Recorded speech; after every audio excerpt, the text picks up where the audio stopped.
Dans l'ombre de nos gestes quotidiens, certains prélèvent ce qui fait briller notre vie sans que nous le sachions.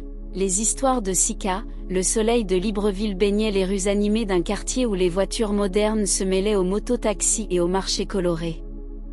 Dans ce décor vibrant, le salon de coiffure de Mamadou trônait comme un bijou discret. Le rideau de verre reflétait le soleil, et les passants s'arrêtaient parfois juste pour admirer la vitrine où des coupes parfaites étaient exposées sur des mannequins aux traits africains. Mamadou, la trentaine élégante, se tenait derrière son fauteuil, observant les clients qui entraient. Il avait ce sourire sûr, rassurant, celui qui donnait l'impression qu'on était entre de bonnes mains. Mais derrière ce sourire se cachait un secret que personne n'aurait pu deviner. « Salut Mamadou », lança un client en entrant. « Bonjour Kossi. »« Comment vont les affaires ?» demanda Mamadou en lui faisant signe de s'asseoir. Kossi s'installa, détendu. Il savait qu'après une coupe chez Mamadou, il se sentirait non seulement plus beau mais plus confiant. Il ignorait que sa chance, sa réussite, pouvait être en danger à chaque mèche de cheveux qu'il laissait derrière lui. Mamadou prit ses ciseaux avec une précision presque militaire, transformant les cheveux de Kossi avec une fluidité hypnotique. « Alors, raconte-moi tout », dit Mamadou en commençant à couper. « Comment va le nouveau projet ?»« Pas terrible », répondit Kossi. « J'ai eu des problèmes avec le fournisseur, tout s'est enchaîné.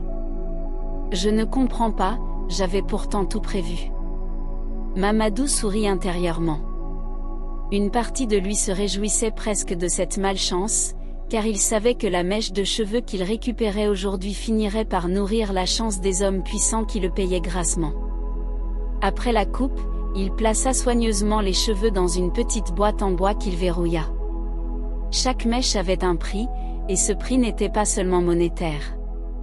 Les hommes qui les achetaient utilisaient des rituels anciens, des incantations que Mamadou ne faisait que transmettre, mais qui avaient le pouvoir d'éclipser la chance et le succès de ses clients. Le lendemain, le téléphone de Mamadou vibra. C'était Monsieur Obian, un homme influent dans le monde des affaires et des cercles occultes.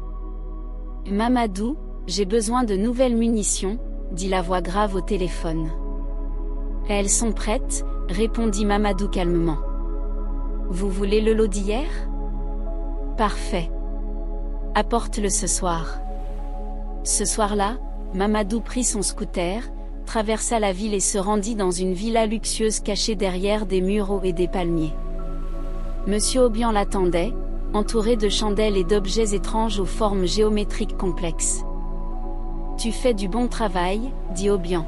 « Ces cheveux vont bien me servir pour mon prochain rituel. »« Merci, » répondit Mamadou. « Vous savez que je ne prends que les meilleurs clients. » Pendant ce temps, dans la ville, certains clients commençaient à sentir la malchance s'installer. Les affaires qui marchaient habituellement échouaient, les promotions semblaient leur échapper, et une tension sourde s'installait dans leur vie. Personne ne soupçonnait que leur propre coiffeur en était la cause. Parmi eux, un jeune entrepreneur nommé Eric commença à se poser des questions après plusieurs échecs consécutifs. Sa dernière rencontre avec Mamadou n'était pas anodine. « J'ai eu l'impression que quelque chose clochait », dit Eric à son ami Julien. « Quoi ?» demanda Julien. « Après ma coupe hier, tout a commencé à s'écrouler. »« C'est bizarre, non ?»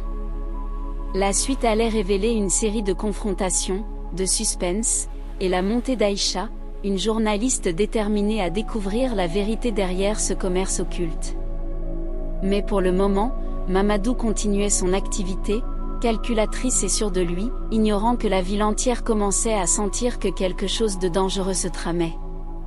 Le soleil déclinait sur Libreville, jetant des reflets dorés sur les immeubles et les palmiers. Mamadou referma son salon, observant les clients partir, chacun portant fièrement sa nouvelle coupe. Mais dans l'ombre, il savait que chaque mèche qu'il avait collectée alimentait la chance des puissants et volait celle de ses clients. Le lendemain matin, Eric, le jeune entrepreneur, se rendit au café du quartier pour rencontrer Julien. Il avait l'air préoccupé, la mâchoire crispée et les yeux cernés. Tu es sûr que ce n'est pas une série de mauvaises coïncidences ? Demanda Julien en jouant avec sa tasse de café. Non. J'ai vérifié mes comptes, mes contrats, tout. Tout allait bien avant ma coupe chez Mamadou. Après, plus rien. C'est comme si ma chance avait été aspirée. Julien fronça les sourcils. Éric, tu crois aux histoires de sorcellerie ? Je n'y croyais pas avant. Mais là, je commence à me poser des questions. Pendant ce temps, Mamadou recevait un nouveau client, Basile, un jeune cadre ambitieux qui voulait gravir rapidement les échelons de son entreprise. Mamadou le guida vers le fauteuil, observant les gestes confiants du jeune homme. « Alors, Basile, que veux-tu » demanda Mamadou en préparant ses outils. « Une coupe moderne, quelque chose qui montre que je suis sérieux, déterminé. » « Parfait, » répondit Mamadou avec son sourire rassurant. « Tu vas sortir d'ici avec une aura différente. » Mamadou commença à couper, chaque mèche tombant soigneusement sur le sol. Il parlait calmement, engageant Basile dans une conversation sur ses ambitions et ses rêves. « Tu sais, » dit Mamadou, « la réussite ne vient pas seulement du travail. Il faut parfois saisir les bonnes opportunités. » « Exactement, » répondit Basile, impressionné par la sagesse du coiffeur. À la fin de la coupe, Mamadou ramassa les cheveux et les plaça dans sa boîte secrète. Ce lot allait alimenter un rituel qui priverait Basile de chance dans les semaines à venir, favorisant un autre homme influent dans la ville. Dans la soirée, Mamadou livra les cheveux à Monsieur Aubian. La villa brillait de mille feux, avec des chandelles et des encens exotiques qui emplissaient l'air d'une odeur mystique. Aubian accueillit Mamadou avec un sourire satisfait. « Parfait, » dit Aubian en inspectant les cheveux. « Ces mèches sont puissantes. Elles vont m'apporter ce que je cherche. »« Toujours, » répondit Mamadou. « Vous savez que je choisis mes clients avec soin. » Les rituels commencèrent dans le silence de la nuit. Les chandelles dansaient, les incantations résonnaient dans les murs de la villa, et dans toute la ville, certains hommes commencèrent à ressentir une étrange lourdeur dans leur vie. Les projets échouaient, les promotions leur échappaient, et une tension invisible s'installait autour d'eux. Quelques jours plus tard, Éric se décida à enquêter. Il contacta d'anciens clients de Mamadou et écouta leurs expériences. « Tout a changé après ma coupe », dit l'un d'eux. « Mon entreprise était florissante, et maintenant je ne réussis rien. »« Pareil pour moi », renchérit un autre. « C'est comme si ma chance avait été volée. » Éric comprit qu'il y avait un lien entre Mamadou et ses malchances soudaines. Déterminé, il décida d'aller au salon pour observer et enquêter discrètement. Il se fit passer pour un client ordinaire, posant des questions sur les produits et les techniques de coiffure, tout en surveillant les gestes du coiffeur. « Bienvenue, » dit Mamadou avec son sourire habituel. « Qu'est-ce que je peux faire pour toi aujourd'hui ? » « Juste une coupe classique, » répondit Éric, essayant de paraître détendu. Alors que Mamadou s'occupait de sa coupe, Éric remarqua la manière dont il collectait les cheveux. Chaque mèche tombait soigneusement dans un petit compartiment caché sous le fauteuil. Une intuition terrible traversa Éric, ce n'était pas seulement pour la coiffure, c'était pour quelque chose d'autre. « Mais dis-moi, » dit Éric d'une voix subtile, « que faites-vous de toutes ces mèches ?» Mamadou sourit, un sourire qui pouvait paraître innocent mais qui avait quelque chose de calculateur. « Oh, vous savez, on les recycle, » répondit-il avec légèreté. « Beaucoup de coiffeurs le font. » Mais Éric sentit que ce n'était pas vrai. Il décida de mener une enquête plus approfondie et chercha des informations sur les clients de Mamadou et leurs récentes malchances. Pendant ce temps, Monsieur Aubian intensifiait ses rituels. Il voulait plus de pouvoir, plus de contrôle sur le succès et la fortune des autres hommes influents. Mamadou devenait son fournisseur clé, indispensable pour ses pratiques secrètes. Mais la chance des puissants n'était jamais éternelle. Dans l'ombre, quelqu'un observait. Une jeune journaliste ambitieuse, Aïcha, avait commencé à remarquer des anomalies dans la vie des hommes influents et la répétition étrange des échecs autour de certains clients de Mamadou. Elle commença à enquêter, prenant des notes, photographiant des indices et interrogeant discrètement des témoins. Une nuit, Aïcha suivit Mamadou jusqu'à la villa d'Aubian. Elle observa de loin les chandelles, les gestes mystérieux, et la manière dont les cheveux étaient utilisés dans les rituels. Le suspense monta, elle savait qu'elle tenait quelque chose de gros, mais elle devait être prudente. Une seule erreur pourrait tout lui coûter.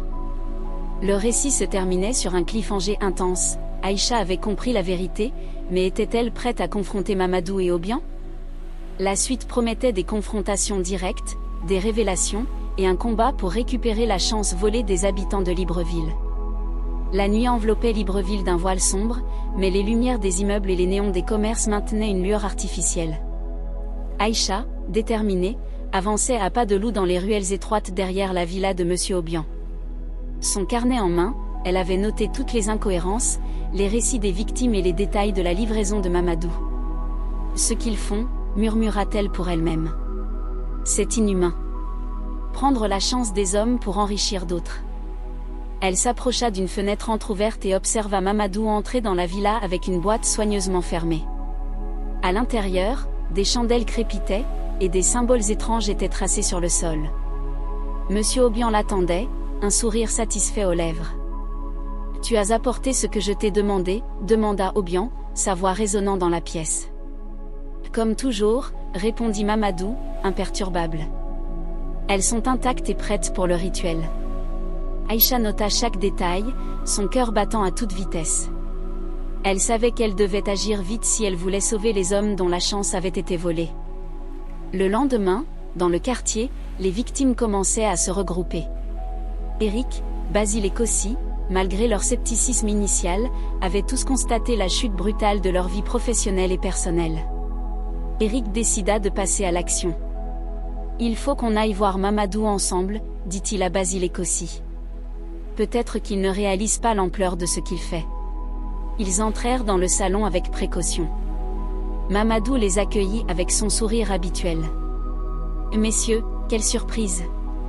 Que puis-je faire pour vous aujourd'hui ? » « Nous devons parler, » dit Eric, le regard ferme. « Nous savons ce que vous faites. » Mamadou fronça légèrement les sourcils, intrigué mais pas surpris. « Et que savez-vous exactement ?» demanda-t-il, posant les ciseaux sur le comptoir. « Nous savons que vous vendez les cheveux des clients pour des rituels qui volent leur chance, » répondit Basile. « Nous avons perdu nos entreprises, nos opportunités, notre réussite, tout après votre coupe. » Mamadou se pencha en avant, ses yeux sombres et perçants. « Vous croyez vraiment que vous pouvez comprendre ce qui se passe dans ce monde ? Vous n'avez aucune idée des forces avec lesquelles vous jouez. » « Nous voulons juste récupérer ce qui nous appartient, » répondit Kossi, déterminé. Mamadou esquissa un sourire froid. « Très bien, si vous insistez.